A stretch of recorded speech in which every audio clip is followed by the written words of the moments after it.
Fala pessoal, tudo bem com vocês? Eu espero que vocês estejam bem, felizes, contentes, com saúde. Estamos começando o primeiro capítulo desse livro aqui, que é o Protocolo Unificado para Tratamento Transdiagnóstico de Transtornos Emocionais, do David Barlow. E vamos começar falando, sobre o capítulo 1, o que são os transtornos emocionais. Mas antes eu vou fazer uma breve explicação, qual que é a diferença, afinal de contas, desse livro aqui, que a gente está fazendo a série desse livro aqui, a gente fez os primeiros 4 capítulos, e agora estou indo para esse aqui. Qual que é a grande diferença? A primeira, acho que a grande diferença é que um é voltado, é claro, para os terapeutas, outro é voltado para os pacientes, só que tem algumas diferenças muito interessantes sobre o conteúdo desses livros. Por exemplo, esse aqui traz um certo aprofundamento, uma explicação, traz vinhetas clínicas, ou seja, ele te ensina ali o que é feito em cada módulo, te dá todo um arcabouço teórico e prático, e também te dá exemplos de como que você passa isso para o paciente, beleza? E aqui no do paciente tem exemplos mais práticos, tem uma didática um pouco mais apurada, foca em alguns conceitos, destrincha um pouco mais eles. Vou dar um exemplo prático. A gente tem o módulo 2 desse livro aqui, o módulo 2 do protocolo de tratamento, que é sobre, basicamente, psicoeducação das emoções. Então, aprender o que são as emoções, que todas as emoções têm funções, qual a função da emoção, para que ela serve, introduz o modelo ARC, introduz aquela ideia dos pensamentos, sensações fisiológicas, comportamentos, aquela introduçãozinha de terapia cognitivo comportamental básica. Perfeito. Aqui vai descrever certinho como é que você faz no módulo 2. Já aqui no livro, a parte que está escrito no módulo 2, ele vai descrever, por exemplo, o que são emoções. O que é ansiedade. Vai falar, ansiedade é isso, isso e isso. O que é raiva? Raiva é isso, isso e isso. O que é tristeza? Tristeza é isso, isso e isso. Vai descrever com mais profundidade. E às vezes para o paciente que está tendo o primeiro contato é super importante. Coisa que não está escrito nesse livro. Então tem alguns aspectos que são mais destrinchados nesse livro, escritos ali, para a pessoa realmente aprender, e torna esse combo aqui um ótimo complemento. Então um vai complementando o outro. E já que a gente, como estudante ou profissional, vai aplicar com os pacientes, nada mais justo do que aprender bem como é que funciona esse livro, como é que ele está sendo escrito, porque se você vai passar ao paciente o que está escrito aqui, nada mais justo do que a gente ter um bom domínio ali do conteúdo que está sendo abordado. Perfeito? Então a proposta desses vídeos, em primeiro lugar, era de fato fazer um clube do livro, enfim, descrever cada capítulo desse livro aqui, do Manual do Terapeuta. Porém, não tem como falar do Manual do Terapeuta se não falar do Manual do Paciente, E aí eu queria juntar os vídeos, só que eu falei, nossa, o vídeo vai ficar tipo muito longo mesmo. Então eu falei, vamos dividir então, a gente faz um capítulo para cada, todos os capítulos do livro do paciente, todos os capítulos do livro do terapeuta, e vamos que vamos, perfeito? Então bora lá, chega de enrolação, bora falar do capítulo número 1 sobre os transtornos emocionais. Bom pessoal, então esse aqui é o capítulo número 1, o que são os transtornos emocionais. Só para localizar vocês, estamos aqui no capítulo 1 do livro do paciente, perfeito? Então bora lá. Lembrando aqui, eu sempre gosto de atualizar vocês, lembrando onde estamos, para não se perder. Imagina que está na sessão de terapia, a gente está na sessão número 1, perfeito? Enquanto estamos na sessão número 1, a leitura do paciente, a leitura recomendada, ou a comparação, do que está sendo feito com o livro do paciente e o livro do terapeuta. Então, na semana número 1, que seria a semana de introdução ao tratamento, introdução ao protocolo unificado, o terapeuta está no capítulo 5, perfeito? Já o paciente estaria no capítulo 1, e no capítulo 2 e no capítulo 3, certo? Então, é basicamente essa ordem para você não ficar perdido, perfeito? Então, bora lá. Bora conhecer o que fala de fato neste capítulo. Basicamente, um aspecto bem geral, a gente vai falar um pouquinho desde a parte inicial, do prefácio, o que tem na edição brasileira. Eu gosto sempre de começar o livro, não começar direto no capítulo 1, o que eu acho interessante começar o que tem antes, Se você quer conhecer os autores, eu fiz um vídeo do capítulo 1 desse livro aqui, perfeito? Que tá aqui no canal. E depois a gente vai falar um pouco dos transtornos emocionais, das 3 características principais dos transtornos emocionais.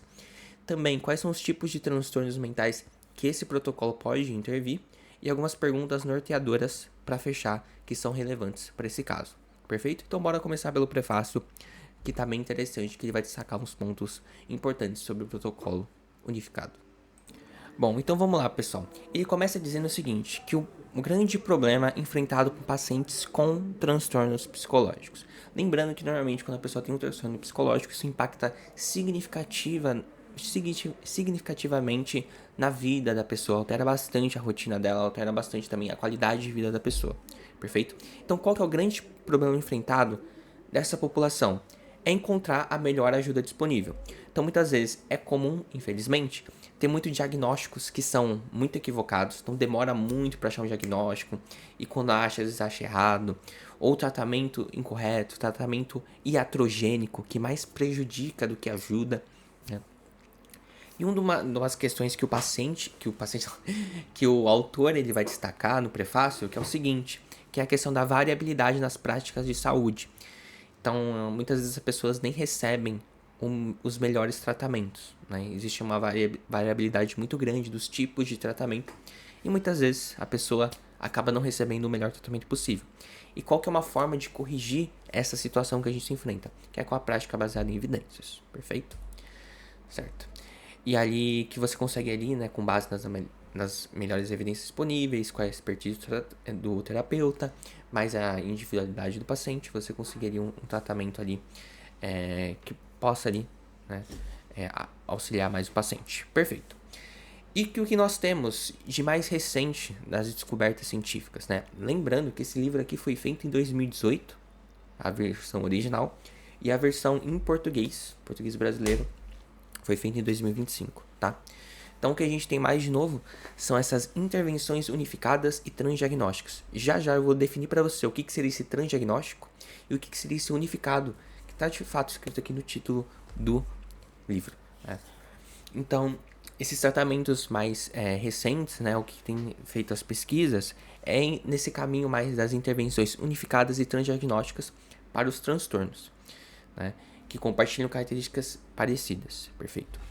E os novos entendimentos que nós temos sobre os transtornos mentais revelam coisas bem interessantes. Então, o que os pesquisadores da psicopatologia têm descoberto agora? Que é o seguinte, a gente tem 3 características fundamentais.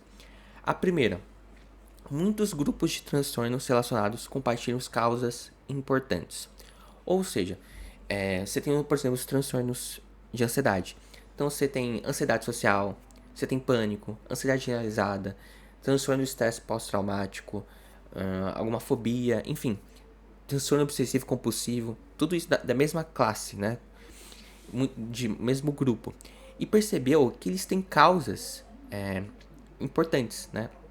Compartilham causas parecidas. Isso é algo muito interessante. Peraí, parece que veio da mesma raiz, sabe? É como se os transtornos tivessem ali alguma coisa em comum. Perfeito. Também se parecem muito em termos comportamentais. Isso é muito interessante, né? Então, o que seria esses compartilham problemas comportamentais? Então, imagina um paciente que ele muitas vezes ele começa a ter muitos pensamentos ansiosos, ele começa a ficar muito agitado, ele começa a ter muitos pensamentos muito acelerados, né? Uma quantidade de pensamentos na cabeça muito grande, ou ele começa a catastrofizar, a pensar nas piores possibilidades, a imaginar futuros incertos, que ele não vai conseguir lidar com esses problemas estão cada vez aumentando mais. Então percebe que muitos transtornos têm isso parecido, né? Perfeito. E em terceiro, apresenta o funcionamento cerebral parecido. Então, às vezes, em algumas pesquisas, mais das neurociências, da neurologia, percebe que tem uma ativação maior na amígdala, por exemplo. E aí percebeu que vários transtornos têm essa característica parecida.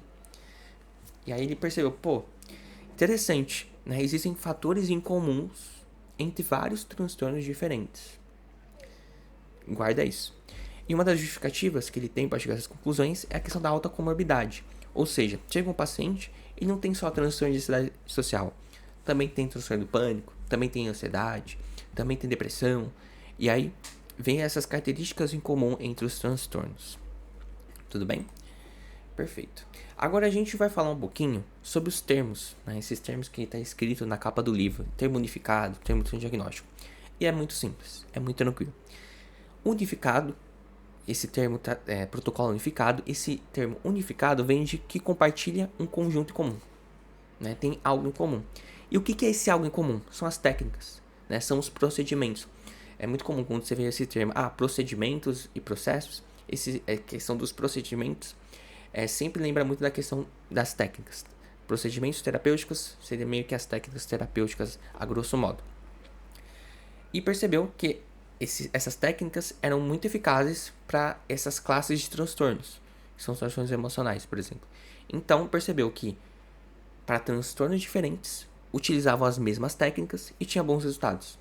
Então, por que a gente não, em vez de aprender vários protocolos diferentes, um protocolo para transtorno de ansiedade social, um protocolo para transtorno do pânico, um protocolo para ansiedade generalizada, que tal fazer um protocolo unificado que trata todos esses transtornos? Olha que coisa linda.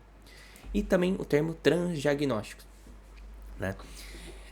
Foram projetados para serem eficazes como todos os transtornos dessa classe, né? Ao invés desse apenas um transtorno específico, né?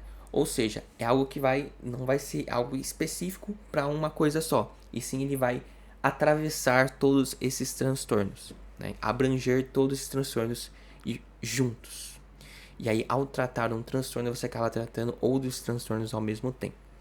E basicamente, o protocolo unificado transdiagnóstico, ele vai conter intervenções mais recentes, mais eficazes, né? Uma linguagem mais acessível e um alto padrão de evidências dessas aplicações.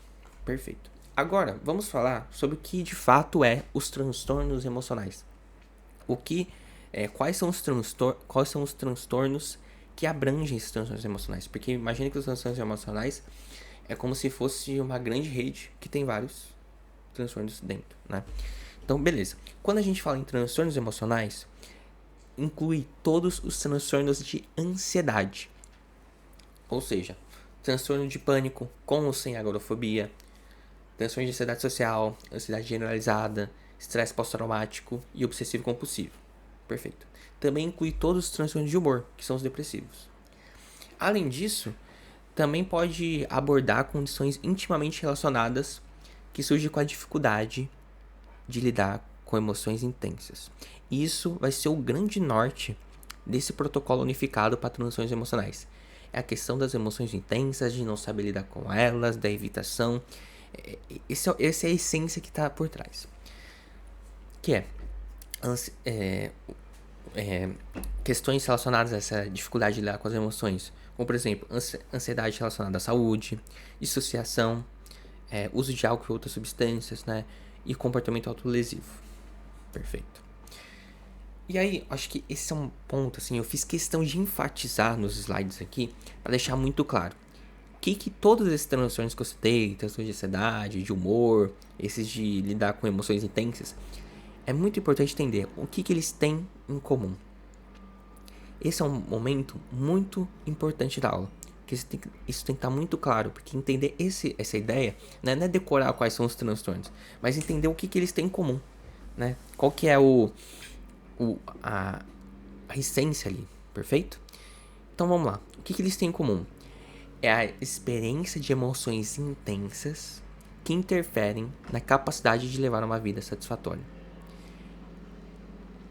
Já a gente vai comentar 3 aspectos fundamentais dos transtornos emocionais.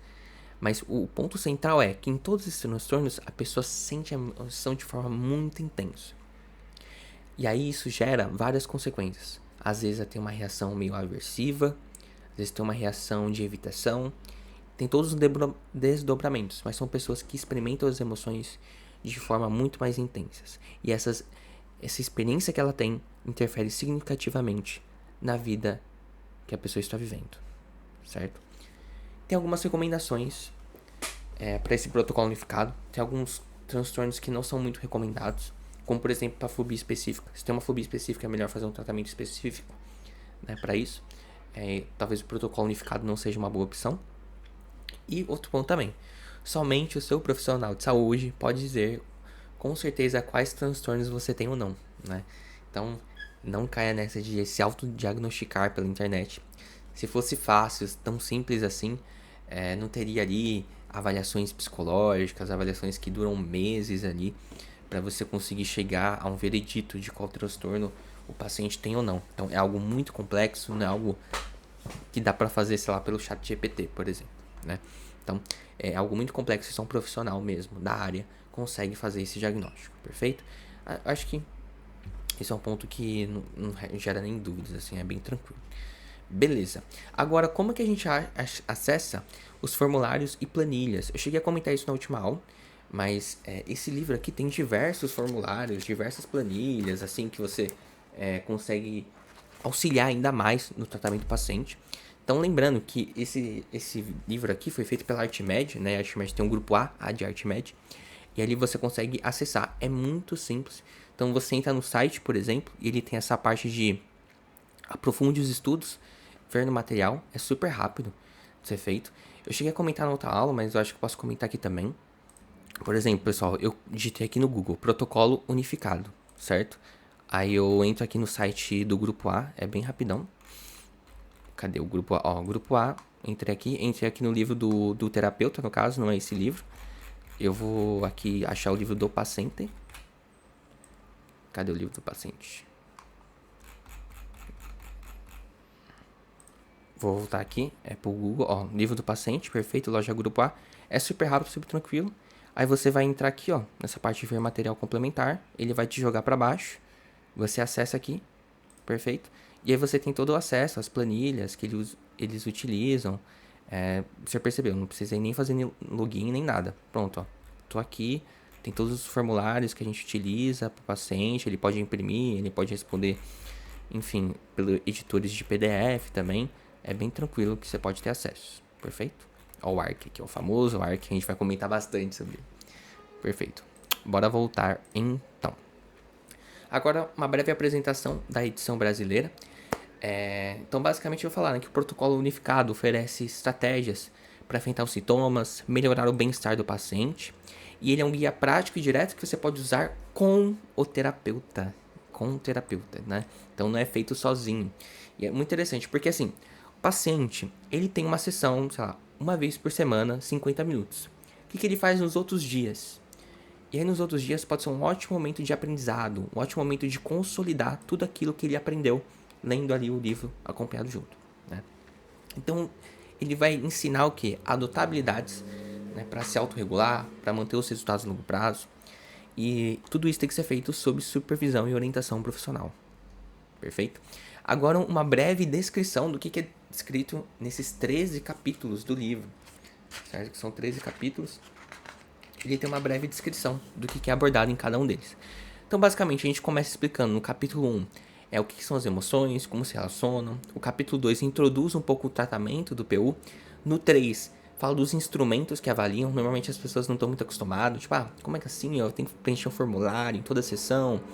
E como que isso é importante para mensurar os resultados, ver se a gente está indo para um bom caminho, se a gente está indo em direção ao que a gente deseja. Também definir metas, né, refletir sobre os benefícios ou não, benefícios, malefícios, aquela balança decisória, né, da entrevista motivacional. Também depois fala da utilidade das emoções no seu dia a dia. No capítulo 6, o que acontece antes e depois de uma emoção intensa, né? Entender os antecedentes, entender que as emoções não surgem do nada, tem algum motivo para estar lá. Também no capítulo 7 fala sobre a atenção plena das emoções, entrar em contato com as emoções sem querer mudá-las, modificá-las, sem querer julgar elas, mas sim entender que pensamentos são que nem pensamentos. No módulo 8, capítulo 8, quer dizer, fala sobre flexibilidade cognitiva. No 9, vai focar um pouco mais nos comportamentos. No 10, foca mais nas sensações físicas que a pessoa tem. Então perceba, tem-se todo esse caminho ali de você achar todos os elementos, né? Conseguir ter entender mais como é que funciona ali aquele modelo, o cognitivo, dos pensamentos, sentimentos, emoções, enfim. E tem o capítulo 11, que ele é mais... É um módulo que a gente fica bastante tempo na terapia, que é a exposição às emoções. Não adianta nada a gente fazer todo esse aprendizado se a gente não vai para o mundo e testa essas habilidades. Aí os outros modos, o 12, fala um pouco mais sobre medicamentos. E no 13 ali, prevenção de recaídas. Enfim, faz aquela revisão importante dos pontos principais.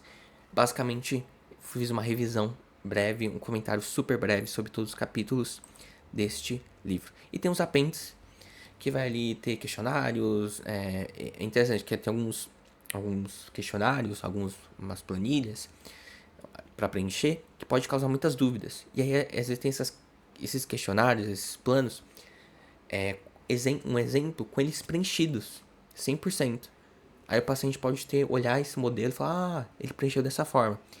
Então eu acho isso incrível, né? Ajuda demais. Perfeito. Então bora falar agora, vamos entrar de fato agora no capítulo 1, depois de todo esse prefácio de 20 minutos. Bora começar então, capítulo 1 desse livro aqui, do protocolo unificado dos transtornos emocionais. E bora conhecer de fato o que são esses transtornos emocionais. Bora lá então. Nós temos 2 objetivos principais desse capítulo 1, que é descrever os tipos de problemas para os quais esse programa foi desenvolvido. Então, o protocolo unificado não foi feito para todos os pacientes, para todos os problemas. Então, ele não é um grande salvador que vai resolver tudo. Não, muito pelo contrário. Existem para problemas específicos, para transtornos específicos, para transtornos específicos não, porque vai pegar vários transtornos, né? Mas para questões específicas, esse protocolo foi desenvolvido, que é a questão dos transtornos emocionais. São 3 aspectos que eu vou citar daqui a pouco. E também ajudar o paciente a determinar se as dificuldades dele se encaixam nesse programa. Isso me faz lembrar muito um capítulo que a gente trabalhou aqui no livro do terapeuta, que é: você tem o paciente e você tem um terapeuta. O terapeuta ele é especialista em TCC, terapia cognitivo-comportamental, especialista no protocolo unificado. Já o paciente, ele é especialista nas experiências dele, né? E o tratamento é a junção dos dois, né? E aí, não tem como ali... por isso que eu acho que é interessante mostrar para o paciente, explicar muito bem como é que funciona o protocolo unificado, para que ele serve. Mostrar também com muita clareza a questão dos transtornos emocionais, porque só o paciente mesmo vai dizer as suas experiências, como é que ele está vivenciando isso. E esclarecer essas questões é muito importante, certo? Para ver se ele se encaixa ou não, certo? Então vamos lá. Características dos transtornos emocionais. Eu peguei os amiguinhos divertidamente ali para auxiliar nesses slides, né? Normalmente, pessoas que têm transtornos emocionais são pacientes que estão lidando com emoções intensas, como ansiedade, tristeza, raiva e culpa. É um exemplo, né? A gente já comentou dos transtornos emocionais, que são as características, qual característica em comum que tem essa questão das emoções intensas. E uma pessoa pode ter transtorno emocional quando suas emoções são tão perturbadoras que interferem no progresso da sua vida. Todos nós temos emoções, temos momentos da nossa vida que a gente vai ter emoções mais intensas. Isso é totalmente compreensível, totalmente normal. Por algumas pessoas isso acaba fugindo um pouco. Isso acaba sendo muito mais perturbadoras, muito mais intensas e acontece em vários momentos da vida da pessoa. Perfeito? Exemplos. Exemplo da tristeza. A pessoa se sente muito triste e pode dificultar contato com amigos ou até mesmo sair da cama. E aí essa tristeza se intensifica, ela fica cada vez mais inativa e tudo mais. Tem o exemplo da ansiedade, né? Que a pessoa se sente muito ansiosa na escola, no trabalho, pode impedir alguém de concluir tarefas importantes. Perceba que essas pessoas que têm uma tristeza muito acentuada, uma ansiedade muito acentuada, ela acaba pegando a sua vida e restringindo muito ela. Porque a pessoa ansiosa deixa de concluir coisas importantes para ela. A pessoa que tem a tristeza muito grande acaba não saindo de casa, não sai da cama. Perceba como a experiência da vida da pessoa vai cada vez diminuindo mais, devido a essa emoção intensa que vem sendo cada vez mais forte e acaba impedindo dela de viver, de fazer as coisas que ela acha interessante, aquelas coisas que ela gosta e tudo mais, né? Perfeito.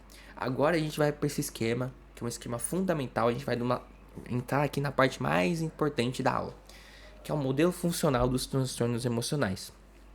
Pode ser que olhando assim seja um pouco confuso para entender, então eu vou fazer um passo a passo. Vou construir com vocês esse modelo para ficar mais simples. E lembrando, se tiver qualquer dúvida, deixa aqui nos comentários, né? E não esqueça de deixar seu like. Inclusive, se você quiser adquirir o material escrito, tanto em PDF como em Google Docs para você poder editar, o Word também, para você poder editar, e o link dos slides, você pode adquirir aqui embaixo. O link está na descrição. Perfeito, bora lá então. Então, vamos começar pelo início. Imagine que você sente uma emoção, por exemplo, ansiedade. Você está sentindo ansiedade, você está sentindo ansiedade. Perfeito. E aí, algumas pessoas, principalmente as pessoas com transtornos emocionais, eles têm uma reação negativa a essa emoção. Então, imagina que a pessoa tem uma apresentação para fazer na faculdade, uma apresentação em público, e ela começa a se sentir muito ansiosa. Ela fala, poxa, eu não deveria me sentir assim. Por que eu não lido com essa situação melhor? Porque simplesmente eu não fico que nem minha amiga, que ela é tranquila, vai lá e apresenta. Eu tô aqui sofrendo, eu tô aqui ansiosa, minha garganta tá seca, minha mão tá suando, eu tô agitada, eu não consigo dormir direito. Eu não deveria me sentir assim. Ou seja, a pessoa tem uma reação negativa a essa emoção que ela tem. Perfeito? Esse é o cerne central. Ela sente uma emoção e ela tem uma reação negativa a essa emoção. Beleza. Outro aspecto. Ela tem esforços para evitar ou escapar dessas emoções. Então ela começa a se sentir ansiosa e ela faz de tudo pra... eu vou me distrair. Eu vou ligar uma série pra assistir. Eu vou... sei lá, eu vou tomar um remédio. Eu vou... nada contra a medicação, mas é uma alternativa que a pessoa tem, né? Adendo. Então assim, eu vou, sei lá, vou beber, eu vou fazer alguma coisa porque eu não estou suportando essa emoção, então eu quero evitar, eu quero escapar dessa emoção. Perfeito? Ou, por exemplo, estou muito ansiosa para a apresentação. Eu viro para minha amiga e falo, amiga, você pode apresentar para mim? Porque eu não gosto de apresentar em público. E muitas vezes para essa pessoa, olha, ela quer ser professora ou ela acha que essa apresentação vai abrir muitas portas de emprego para ela, muitas oportunidades. Só que ela deixa de fazer coisas que são importantes para ela por causa da emoção. Então ela, com esse objetivo de se esquivar, se evitar, escapar dessas emoções, ela deixa de viver uma vida que está alinhada com o que é importante para ela. E aí quando ela deixa de fazer essas coisas, esse ciclo se retroalimenta.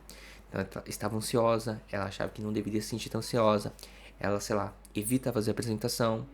E aí quando ela tem novas apresentações para fazer na faculdade, ela continua com esse mesmo sentimento ansioso e continua com esse ciclo de evitação. Perfeito? E qual que é o alvo de tratamento?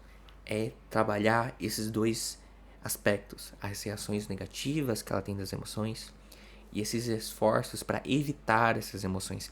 Esse que vai ser o grande cerne do tratamento. Esse é o grande alvo do tratamento que vai ser abordado.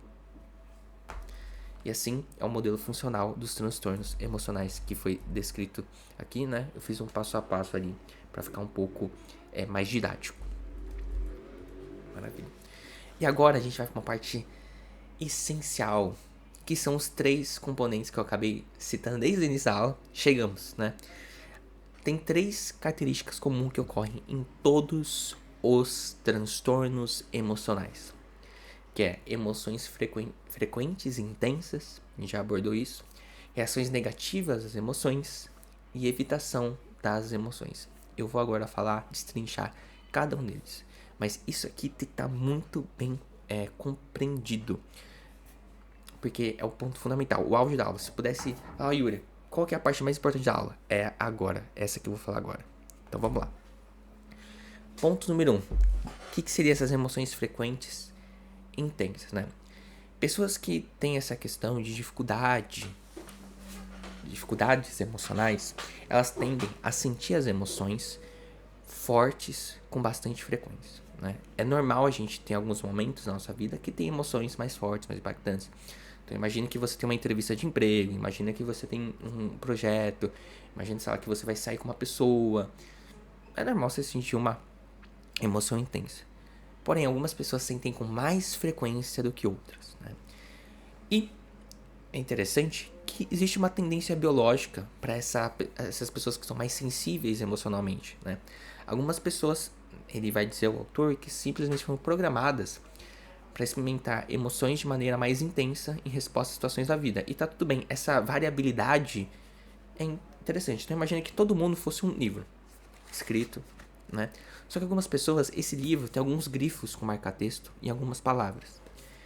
Da mesma forma, imagina que esse grifo dessas palavras seria o grifo nas sentir as emoções de forma mais intensa, de forma mais sensível. E é isso, são características. Tem gente que tem mais sensibilidade, tem gente que sente com mais frequência, tem gente que sente de forma mais intensa. É uma característica. E um ponto interessante, sentir emoções intensamente não significa necessariamente que as pessoas achará insuportáveis ou incapacitantes. Esse é um ponto crucial. Esse é um ponto crucial também para a mudança. Se você é uma pessoa mais sensível às emoções, isso não é um problema. Porque não necessariamente isso pode ser algo ruim na sua vida. A questão é, o ponto central é quando essas emoções começam a se tornar insuportáveis. Te incapacitam. Impedem você de viver uma vida que realmente importa pra você. Quando você deixa de fazer coisas importantes pra você por causa dessas emoções. Então o que realmente importa é como respondemos a essas emoções. Que lindo, né? E agora a gente vai pro aspecto número 2, que é reações negativas às emoções. Então pessoas com transtornos emocionais também tendem a ver as emoções de forma negativa. Elas podem ser muito duras consigo mesmo. Por exemplo, eu não deveria me sentir assim. Fico chateado com isso, é um sinal de fraqueza. Eu fiquei muito ansiosa nessa apresentação, então sou uma pessoa fraca. Eu fiquei muito nervosa com a discussão, e aí eu chorei, eu fiquei triste por causa de uma discussão, eu fiquei noite sem dormir, eu sou fraca emocionalmente. Olha só, esse peso negativo, essa reação negativa a essas emoções. Também, a pessoa pode também associar as emoções intensas a resultados negativos e concluir coisas. Tipo, todos vão me julgar por eu estar ansioso. Se eu ficar com raiva, farei algo que vou me arrepender. Se eu me deixar sentir tristeza, vou cair num buraco no qual não consegui sair. Ou seja, ela pega a emoção intensa e associa a resultado negativo. Estou com raiva, vou fazer algo que vou me arrepender. Emoção, resultado. Estou triste, vou afundar no buraco. Estou ansioso, vão me julgar. Então, essa associação. Emoção com resultado negativo. Emoção, resultado negativo. E aí, uma questão não é porque você está sentindo uma emoção negativa que vai ter um resultado negativo. Às vezes você pode estar muito ansiosa e fazer uma ótima apresentação. Só que a pessoa, quando está inserida nessas emoções tão intensas, ela só consegue pensar em emoções negativas e resultados negativos. Emoções negativas e desfechos negativos. Percebeu? Certo? Se tiver alguma dúvida, coloque aqui nos comentários. Outro ponto. Às vezes, uma parte da experiência emocional é particularmente angustiante. Então, ela sentir um aspecto bem específico, para ela, é uma angústia muito grande. Exemplo. Algumas pessoas acham sensações físicas associadas a emoções, como por exemplo, o coração começa a bater acelerado, ou fica com frio na barriga, ou começa a suar, como algo muito desconfortável. Então, uma experiência emocional é angustiante. A experiência emocional particular é angustiante.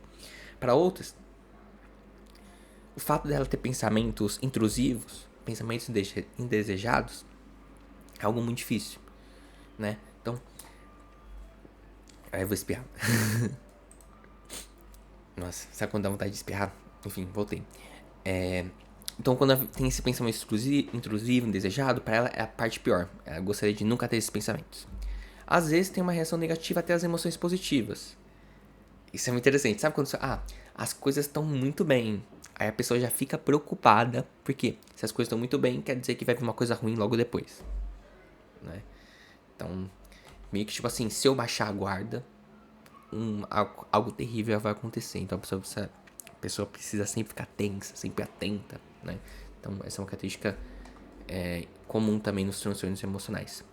E para finalizar, evitação das emoções. Né?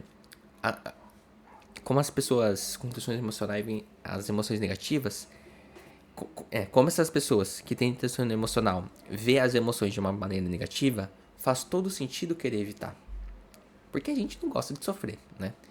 Não é legal sentir coisas negativas. E aí a gente tenta evitar a qualquer custo, né? E qual que é o problema da evitação? Geralmente ela não funciona muito bem.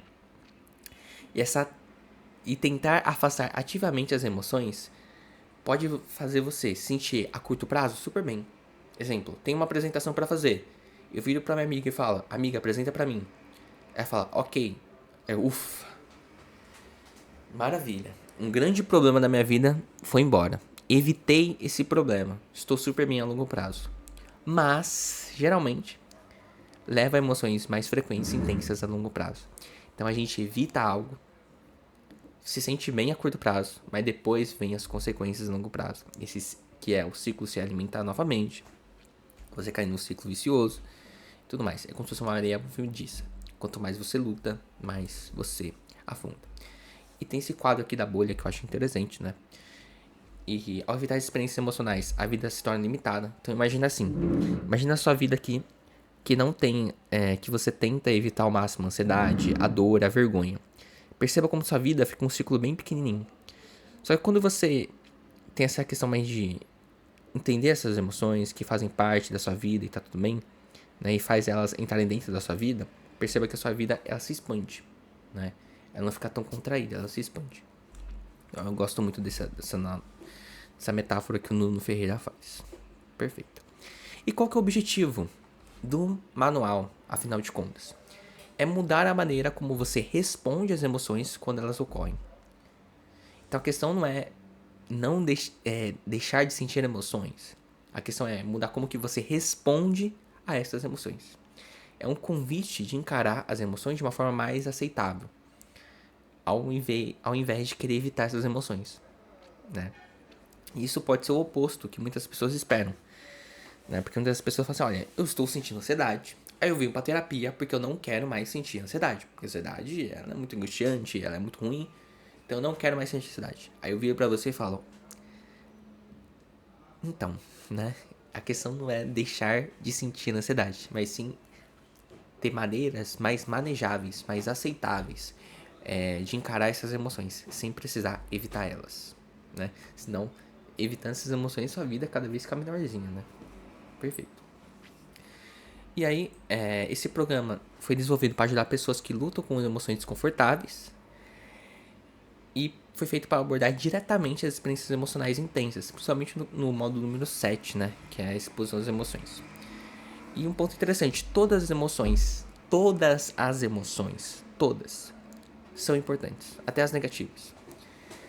E se afastar dessas emoções acaba, às vezes, até intensificando elas mais. E a questão é a gente conseguir se aproximar dessas emoções de forma cada vez mais de forma manejável, de forma ali ponderada, de forma gradual, para você conseguir cada vez mais manejá-las, né? E no início pode ser muito desafiador, muito difícil, porém ela vai te ajudar. Perfeito. Tem uma parte do livro agora que eu achei super interessante, que ele vai dar exemplo de 4 pacientes. E eu fiquei me perguntando, será que as pessoas vão gostar de eu contar a história desses 4 pacientes? Vou fazer um teste, né? Então, fica à vontade. Nesse vídeo aqui, eu sempre coloco os timers aqui, os tempos de cada um. Então, eu vou descrever aqui. E eu vou descrever 4 pacientes diferentes, né? E aí você pode ver se se encaixa pro seu paciente ou não, né? Se tem uma certa identificação ou não. Então, é muito interessante que ele vai te dar 4 exemplos de pacientes que tem essa questão, né, dos transtornos emocionais. E você vai ver que são histórias diferentes, com sintomas diferentes. Tá bem interessante. Eu achei muito interessante, falei assim, não, acho que vale a pena, né? Porque quando a gente faz um vídeo, a gente sempre fica preocupado. Eu, pelo menos, fico muito preocupado, no sentido assim, será que vale a pena falar esses assuntos? Será que é melhor pular ou não? Mas eu achei super relevante. Eu vou contar a história pra vocês. Eu coloquei ali alguns aspectos ali pra ir norteando a leitura, pra não simplesmente ler. Mas basicamente eu vou descrever aqui as histórias desses pacientes. Perfeito? Vamos começar pela Mira. Então, bora lá. Eu acho que compensa bastante. Tem alguns conceitos bem interessantes para ser descritos. Então, bora lá. A Mira. A Mira é uma estudante de pós-graduação de 24 anos que procurou a clínica em busca de ajuda para lidar com várias dificuldades. Perfeito. Então, aquela paciente que vem, quando está definindo objetivos, tem vários, né? Primeiro, relatou que passava longos períodos do seu dia, 90% do tempo, se preocupando com finanças da família, sua capacidade de lidar com o trabalho acadêmico, além da saúde e segurança. Então, tinha 4 questões de preocupações, né? Preocupações, múltiplas preocupações. Para lidar com isso, ela frequentemente adiava as tarefas acadêmicas, navegando na internet por várias horas todas as noites. procrastinação nesse sentido, nesse contexto, basicamente é a evitação, né? A procrastinação como um mecanismo de evitação. Em particular, estava adiando um grande projeto que era importante para sua formatura no prazo. Ela descreveu que se sentia extremamente culpada pela falta de progresso, mas ainda assim não conseguia enfrentar a tarefa. Olha só que interessante. Ela sentia muitas preocupações e aí ela tinha reações de evitação dessas preocupações. Então ela tinha um trabalho no prazo, ela evitava fazer esse trabalho. Beleza. A curto prazo era muito bom. Só que a longo prazo o que acontecia? Essas preocupações retornavam. Ela se sentia mais frustrada, ela se sentia culpada por não ter feito o que ela tinha que ser feito. Olha o ciclo de manutenção que ocorre, né? Além disso, relatou comportamentos de verificação. Exemplo, ir frequentemente ao médico, procurar sintomas na internet, e evitava entrar em locais públicos lotados, ou que considerava mais suscetíveis a ataques terroristas, né? Uma das características dos transtornos ansiosos também é essa. Por mais ela pode checar, ela pode ter comportamentos compensatórios, ela pode ver várias informações, checar vários exames em vários médicos, mas muitas vezes nunca é suficiente os dados fornecidos. Ela sempre vai ter essa questão de intolerância à incerteza muito grande, né? Esses comportamentos ajudavam a Mira a se sentir melhor por curto período, mas as preocupações sempre voltavam em respostas a novas situações e sintomas. Além das preocupações, sempre voltavam em respostas a mas as preocupações sempre voltam. Além das preocupações, também descreveu. Desculpa, gente, me perdi. Além das preocupações, também descreveu sentimentos de inquietação, dificuldade de concentração, irritabilidade e tensão muscular. Perceba os sintomas físicos aí. Perfeito. A Mira também notou que tem dificuldades em fazer amigos desde que se mudou para a nova região para estudar. Ela se preocupava que seus colegas a vissem como estranha ou esquisita. Então, essa preocupação social, né? Então, evitava encontros sociais da turma. Embora tivesse frequentado a igreja do bairro algumas vezes, sempre se sentava no fundo e saía imediatamente após o encontro para evitar socializar durante o café. A Mira também relatou que evitava fazer perguntas na aula porque tinha medo que os professores se arrependessem de tê-la aceitado na sua turma. Por fim, indicou que todas essas dificuldades estavam sendo um peso e se sentia muito desanimada, né? Eu coloquei aqui as crenças intermediárias, né? Por exemplo, se então são regras, né? Então, se eu fizer uma pergunta na aula, então o meu professor vai perceber que eu não deveria ser aceita, né? Que eu não deveria ter sido escolhida para entrar nessa turma. Se eu me expor, então serei rejeitado, né? Regras.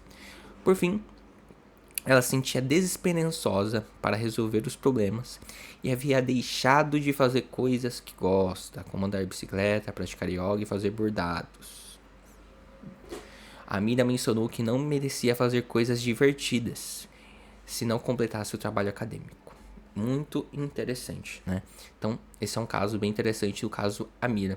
Vocês podem estar observando aí. Perfeito? E revela várias questões de ansiedade, questões de desesperança também, questões dos comportamentos compensatórios, as regras, enfim, é um caso bem interessante. Temos o caso também do Kevin. Kevin é um homem de 58 anos, casado há 20 anos, que vive com a esposa e 2 filhos adolescentes. Trabalha como advogado há 25 anos. Procurou a clínica relatando ataques de pânico intensos, que consistiam em coração acelerado, falta de ar, tontura, sensação de nó na garganta, náusea e suor. Teve seu primeiro ataque de pânico um dia na estrada enquanto dirigia para o trabalho. Kevin imediatamente encostou o carro e saiu. Nunca havia experimentado nada parecido com o antes. Ficou apavorado com a possibilidade de perder o controle do carro. Acabou ligando para a esposa para ir buscá-lo. Após esse primeiro episódio, Kevin começou a ter ataques de pânico regularmente. A maioria parecia ocorrer do nada. Mas ele percebeu que era mais provável que acontecesse em situações que ele se sentia enclausurado. Kevin estava constantemente preocupado em ter outro ataque de pânico e fez mudanças de comportamento para evitá-los. Exemplo: parou de dirigir na estrada principal mais movimentada. Em vez disso, acrescentou de 30 a 45 minutos ao trajeto, pegando estradas secundárias. Além disso, começou a sair do trabalho mais cedo para evitar o trânsito no horário de pico. Também passou a evitar outras situações, como aviões, elevadores, lojas, shoppings, cinemas e multidões. Onde quer que fosse, levava consigo o celular para pedir ajuda caso acontecesse, né? Sinais de segurança. E a medicação ansiolítica de ação rápida.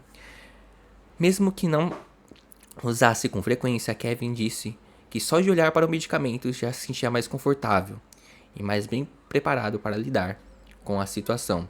Havia tentado várias coisas para se livrar do pânico, incluindo relaxamento, hipnose e até medicamento prescrito pelo médico. No entanto, nada disso havia ajudado. Kevin não conseguia se livrar da sensação de que havia algo errado com seu cérebro e que estava fraco por experimentar esses sintomas, né? É claro que diversos tratamentos, diversas intervenções, quando não dá certo, a pessoa fica realmente impactada. Fala, poxa, tem alguma coisa errada comigo, não é possível, né? E também a questão do ataque do pânico é bem complicado, porque às vezes a pessoa ela perde o controle, né? Ela fala assim, poxa, eu não tenho mais controle sobre mim mesmo. Isso acaba sendo muito angustiante, né? Os pensamentos também que deixam a pessoa confusa mentalmente fica mais angustiante. E aí o que acontece? A pessoa vive uma vida refém disso. Ela fica sempre alerta, sempre preocupada, principalmente se esses ataques vêm do nada. Isso intensifica mais a preocupação dela, que ela fala, puxa, vem do nada e aí eu perdi o controle de mim mesmo e tal. Então é algo bem angustiante mesmo. Então essa pessoa pode ser muito auxiliada na terapia. Agora nós temos outro exemplo, que é o exemplo de Marcos, o bombeiro. Vamos lá.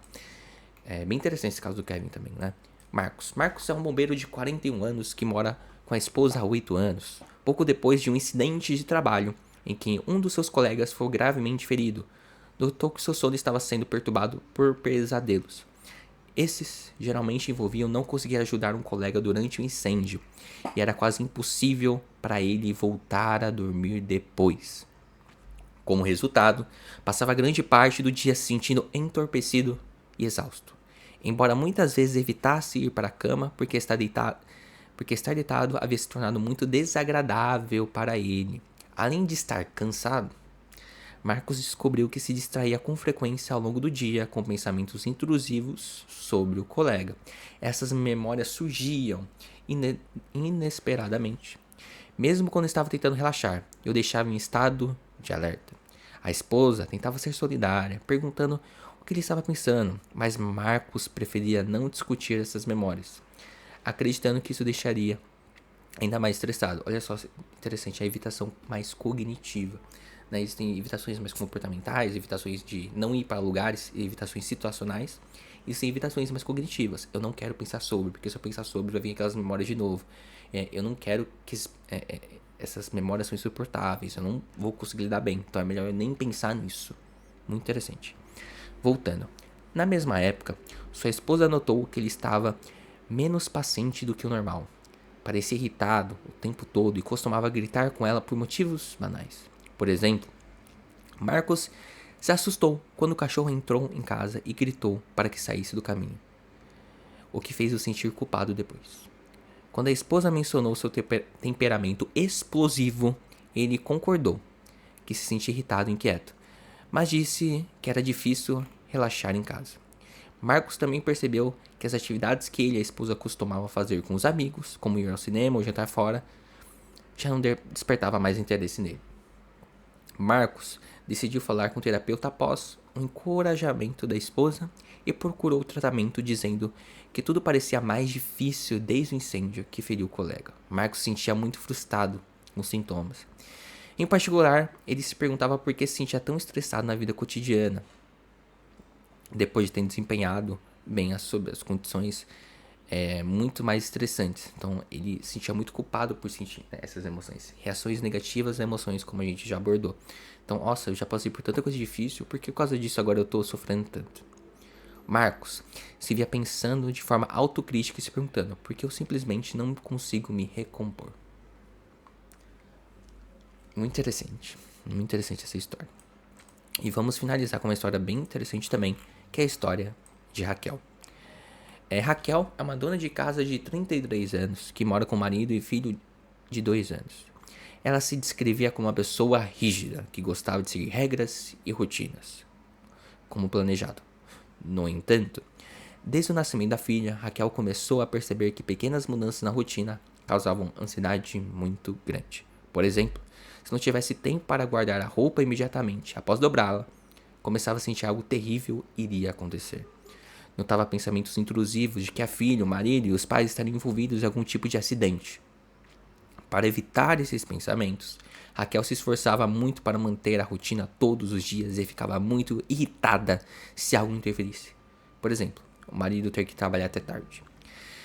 Se o pensamento surgisse, ela esfregava uma pedra das preocupações que carregava no bolso, enquanto contava as tábuas de chão da sala do jantar. Engajava-se nesses comportamentos e fazia sentir que estava fazendo algo para proteger os entes queridos.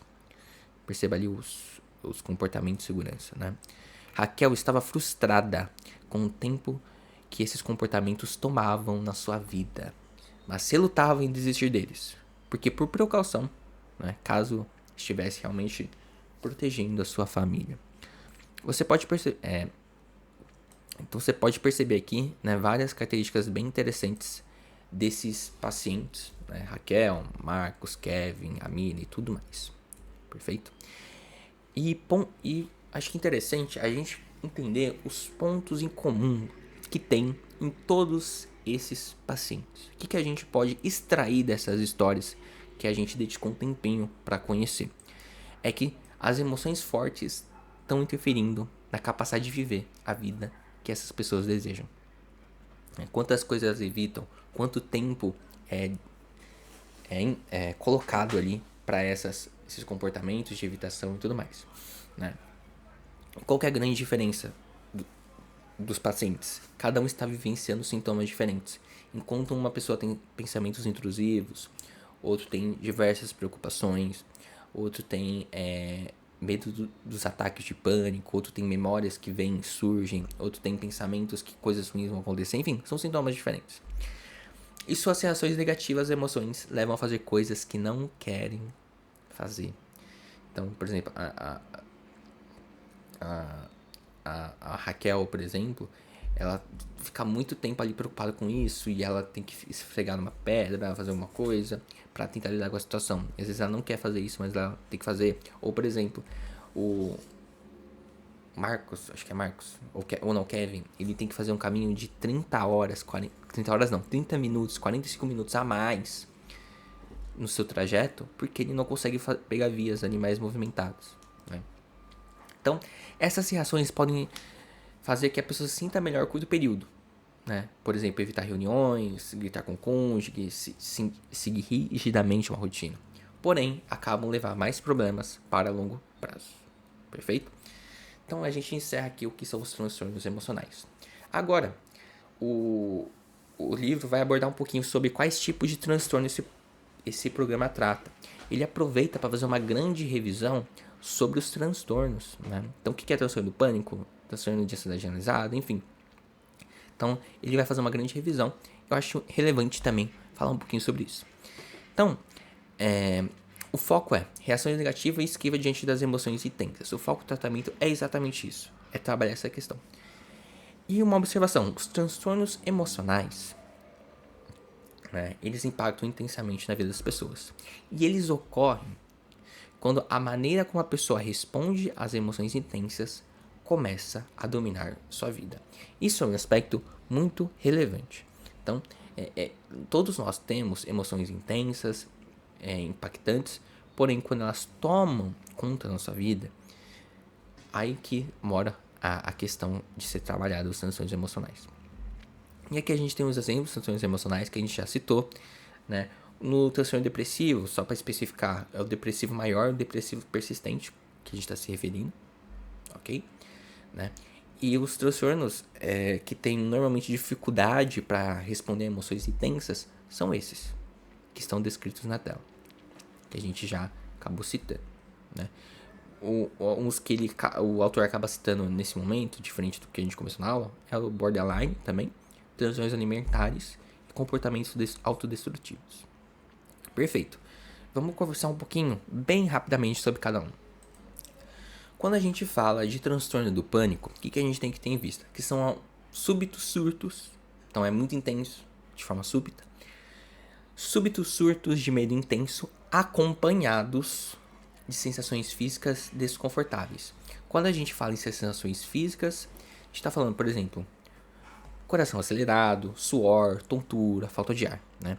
E essas experiências são extremamente angustiantes para as pessoas que têm transtorno do pânico, né? Que querem evitar a todo custo. E faz todo sentido, né? São algo muito desconfortável, então a pessoa quer evitar isso a qualquer custo mesmo, né? E essa evitação pode incluir estar longe de qualquer lugar onde o ataque do pânico pode acontecer, abster-se de andar de ônibus, de metrô, porque imagina ter um ataque de pânico nesse momento, ou não tomar bebidas com cafeína, porque pode, por exemplo, você toma muita cafeína, pode aumentar a sua sudorese. E aí, quando ela tem transtorno do pânico, quando ela tem ataque de pânico, também acontece sudorese, meio que tem uma associação dos dois, sabe? Beleza. Certo. Agora a gente tem o TAG, transtorno de ansiedade generalizada, gosto muito, foi o tema da minha mono, né? Que a pessoa tende a se preocupar muito com diversas coisas. Então ela se preocupa com tudo, é generalizado, né? Se preocupa com a pontualidade, com as finanças, com a sua saúde, com a saúde dos entes queridos, com questões sociais, com trabalho, com escola, com relações amorosas. Tem várias preocupações que estão norteando a vida da pessoa.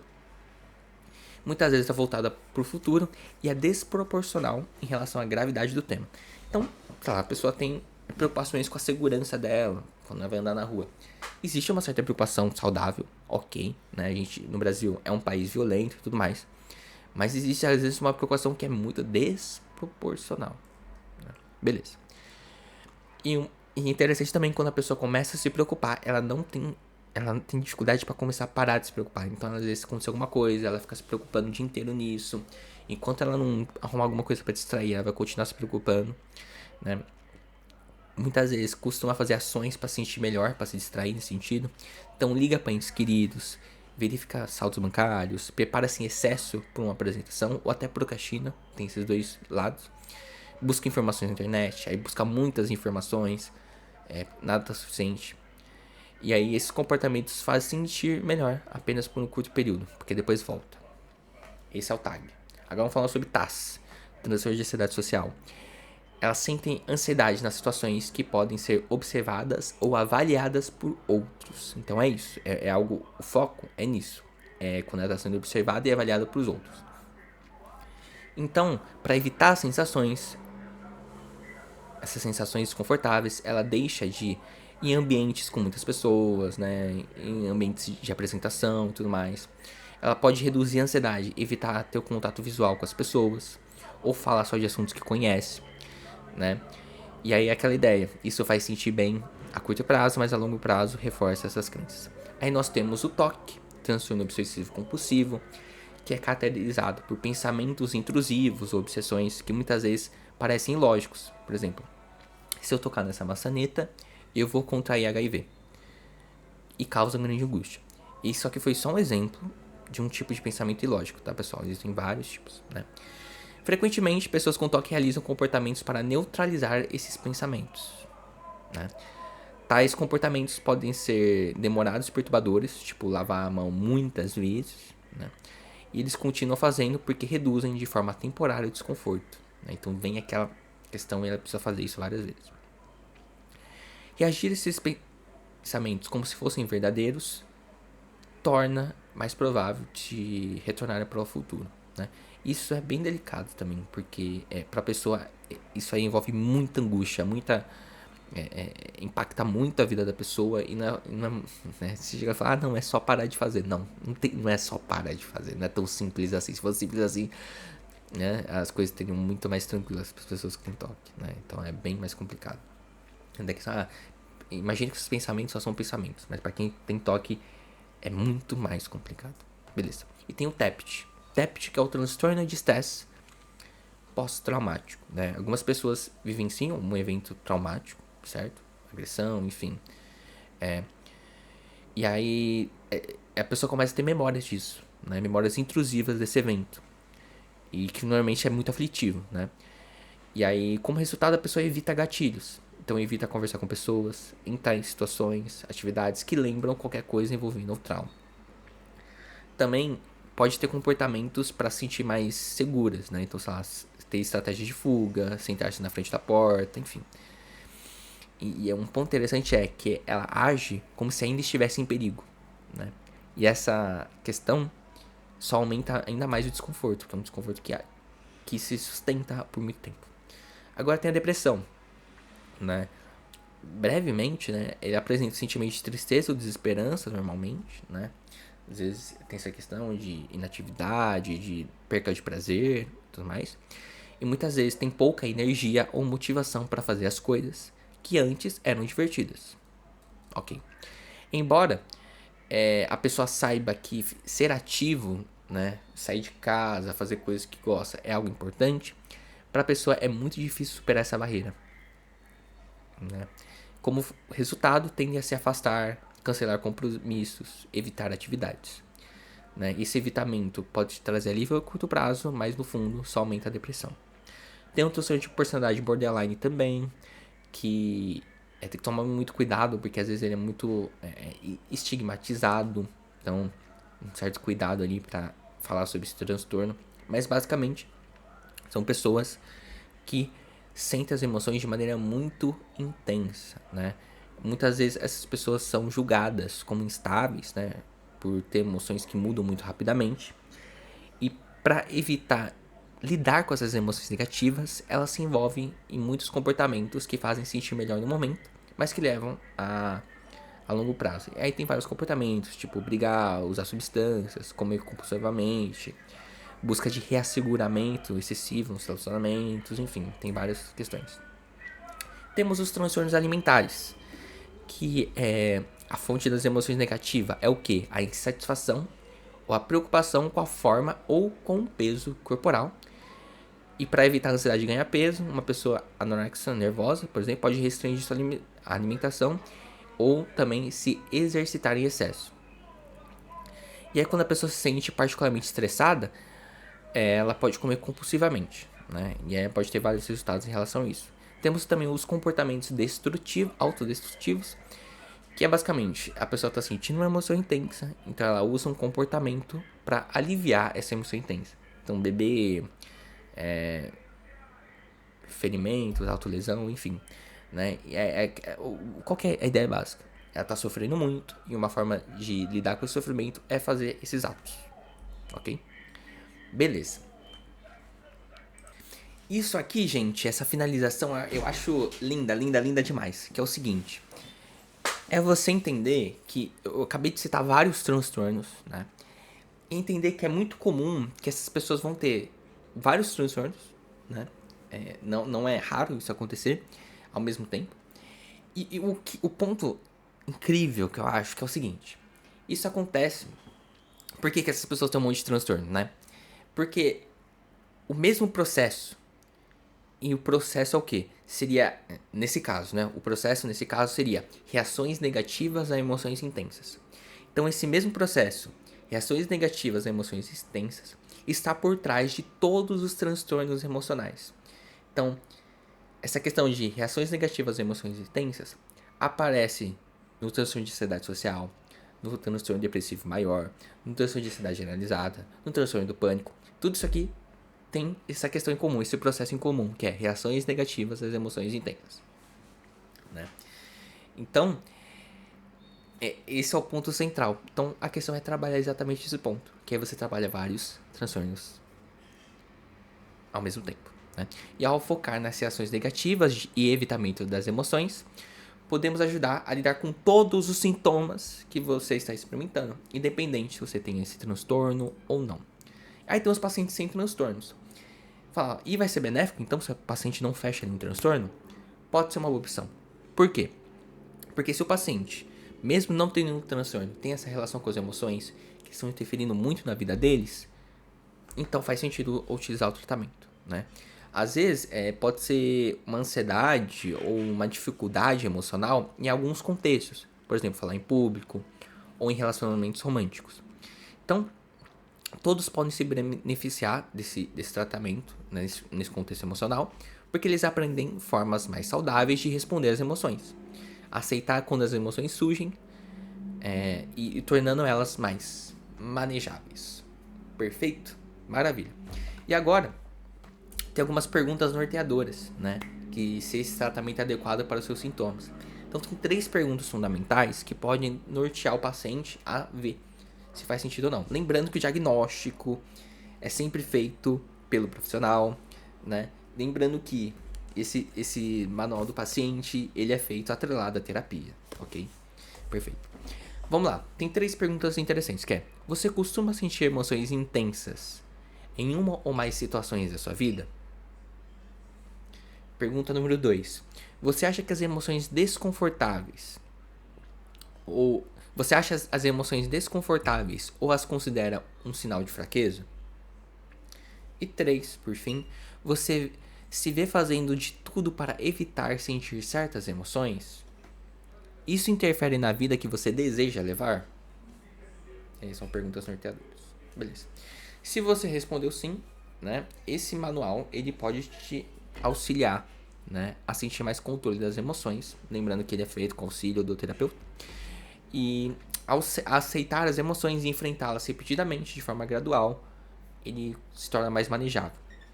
E continuar evitando essas emoções faz elas ocorrerem com mais frequência e torna a vida bastante limitada, como a gente viu aquele gráfico da bolha. Perfeito, pessoal? Então assim encerramos a nossa primeira aula sobre o capítulo desse livro aqui, do Protocolo Unificado para Transtornos Emocionais, no Manual do Paciente. E na próxima aula a gente vai falar do capítulo número 2. Eu espero que vocês tenham gostado. Se gostou, não deixe de escrever seu like. Não deixa de deixar seu like, se inscrever no canal. E se você quer adquirir o resumo desse capítulo e dos outros, clica aqui no link da descrição para você adquirir. Um beijo e um abraço.